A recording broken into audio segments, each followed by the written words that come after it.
عمال جيت والله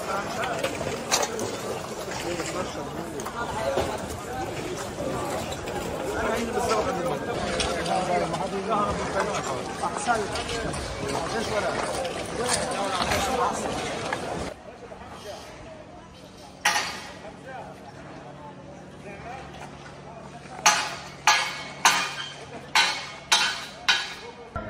خدتها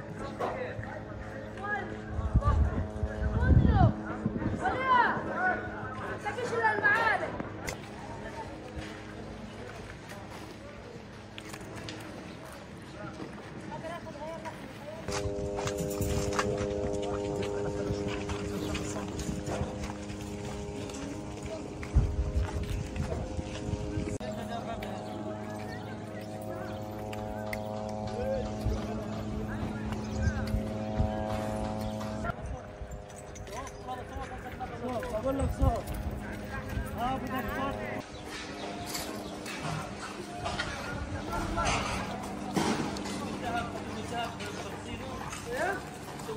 لا هو الوحيد اللي مخليه عم نطلع مسحين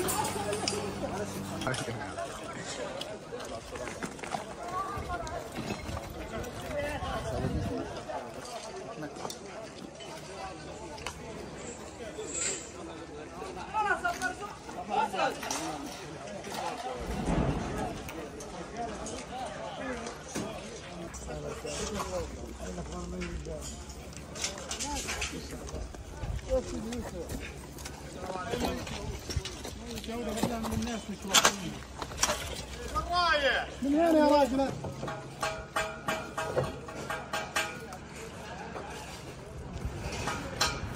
والله يعني زي ما انت شايف دمار هائل وما فيش سكان وما فيش دور، كل الدمار يعني رجعنا على دورنا بعد ما نزحنا اسبوعين ثلاثه من النزاع والصراع اللي احنا فيه.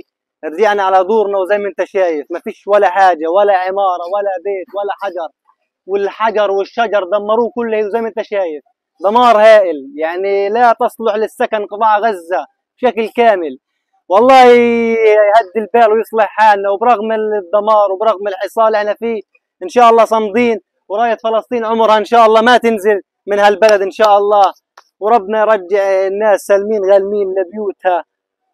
مش عارف نحكي اكثر من هيك، يعني هاي الدمار زي ما انت شايف بعينك، ما الله المستعان.